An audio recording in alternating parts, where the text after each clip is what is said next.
Okay. Hello, everyone. Hi. I am trying to stream into my Facebook group. Okay, there we go. Yay.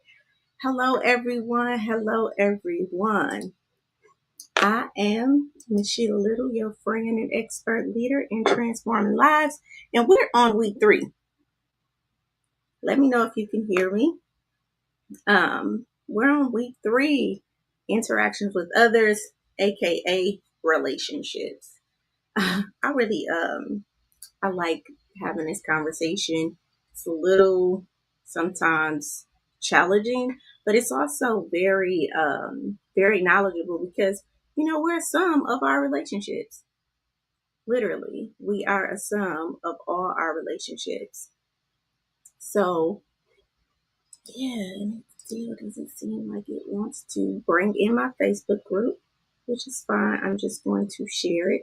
Um, yeah, so we're a sum of all of our relationships, right? And then we're also a sum of all of the relationships that the people who care for us, right, of their relationships. And so when we talk about interactions with others, I think this is a very important conversation to have because it definitely, I think that we hear a lot on social media, a lot of stuff, and this is really something that we need um, to, I don't know, get some updated information about. All right, to my Elevated Life group, I am so sorry. I don't see it posted in here. What I'm gonna try to do is just share a link into the group. Last week it did the same thing. I'm so sorry. Um, so let me just make sure I share this into my group so that they have access to it. Okay. Now, okay. So listen, make sure you like, share, and comment, and then join the Elevating Life group with me for other weekly life lessons conversation because I do plan on doing this every week. Uh, Yeah. Welcome to the Stop and Now Challenge. We're on week 3. Again, this is the life acronym. So we have the love of self, our interactions with others, our focus, and our energy and emotions. And we know that that's what life is about, right? It's a very integrated approach to how we love ourselves, how we interact with others, what specifically we focus on, because what we give attention to, that is definitely what comes back to us. And then our energy and emotions, right?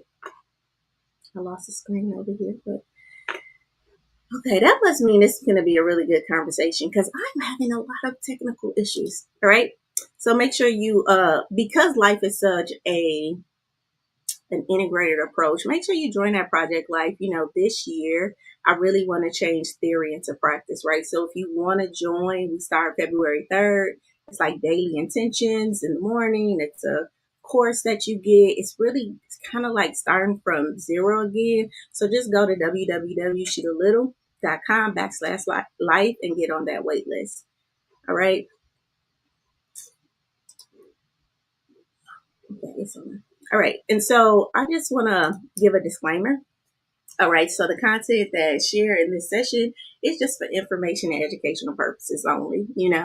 It is not intended to replace any professional advice that you may get, any diagnoses, any treatments. So please consult a professional, right? Your professional for specific guidance tailored to your individual need, right? So this is a very um, general conversation, right? It's just there to give you insight, to kind of nudge you, to kind of make you think a little bit like, hey, do I need therapy?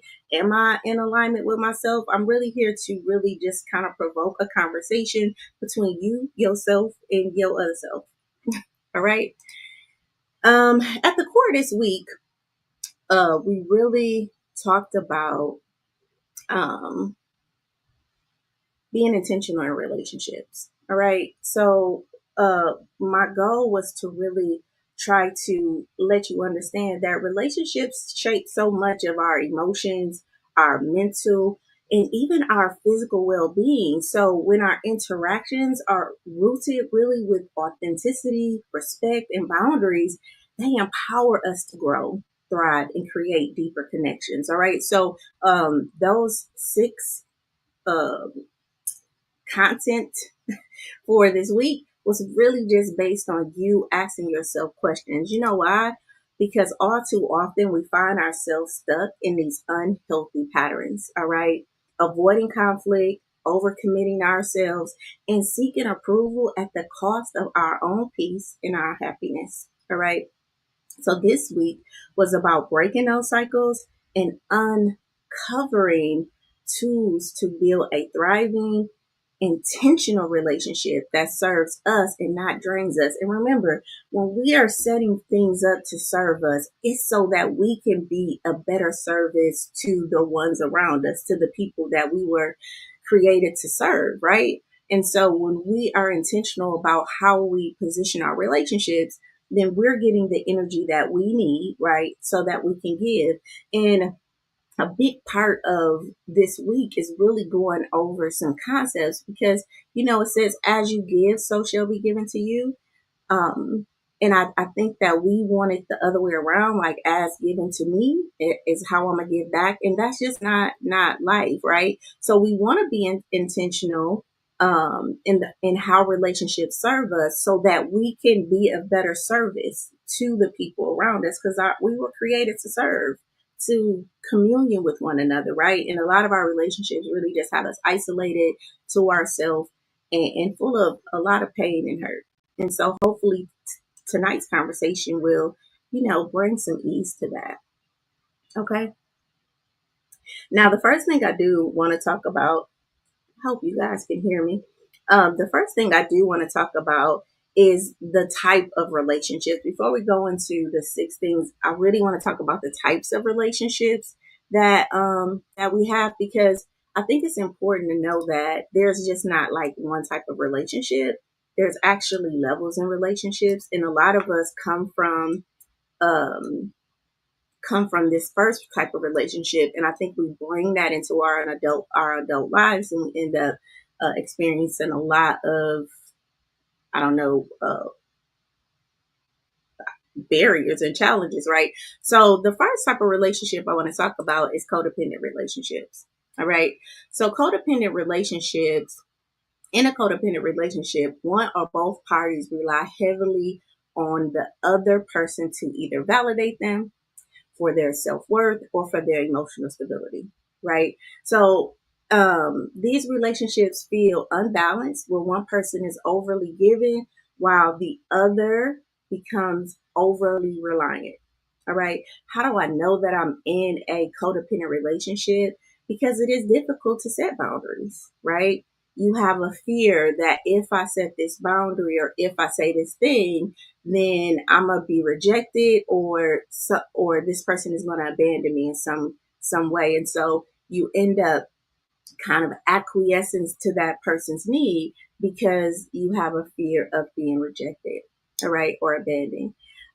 You also know that you're in this type of relationship when you're feeling responsible for the other person's emotions and happiness. And we see this, right? We see a lot of conversations like, if he don't make you happy, if she don't make you happy, yeah, that's very codependent because really nobody is responsible for the other person's happiness, right? Or the other person's emotions, right? We are responsible for that as adults, right? So when we're little, like if you have kids, those are codependent relationships. You are primarily responsible for how your child feels. You are primarily responsible for what your child thinks, how your child develops, and things like that. But when we become adults, we become responsible for how we feel, how we think, how we respond, which is why it's such a big thing to go seek out help and really learn how to be an adult. All right. Codependent relationships often lead in resentment too, right? Because I did all of this stuff for you and you're not paying me back. All right. A lot of burnout happen in these type of relationships because you're giving, giving, giving, and there's a loss of individuality. Like, where do I start? where this other person begins. And this can happen in, in our relationships with our parents. This can happen in our relationships with our siblings. This can happen in our intimate relationships, right? There's just a stark difference. I mean, there's not a clear boundary of what are my views, my values outside of my family, right? Outside of my relationship. All right. So these are what codependent relationships are. An example is a person that feels guilty by saying no to their partner's request, even though it affects their own well-being, right?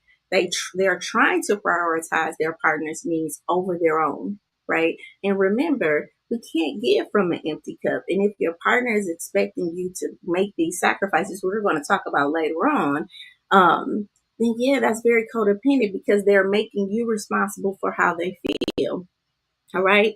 So if we don't have codependent relationships, then Sheila, what type of relationships do I have or can I have? So the next one is an independent relationship, right? So independent relationships or independence within a relationship. So in independent relationship, each partner is highly self-reliant and values their autonomy above all else. And what is autonomy? Their freedom, right?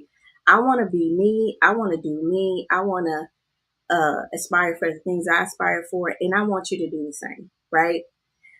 While this type of relationship is healthy, right? An overemphasis sometimes on like the autonomy can make people sometimes feel like there's some type of lack of connection or some emotional distance, right?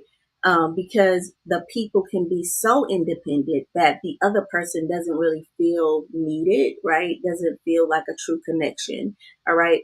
So some traits to this type of relationship is just these people have very strong boundaries, sometimes to a point of avoidance, right? Like they're not really talking, they're not really addressing things because it really has nothing to do with them.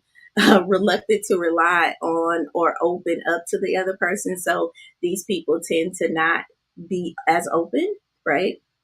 And a fear of losing the individuality or control. All right.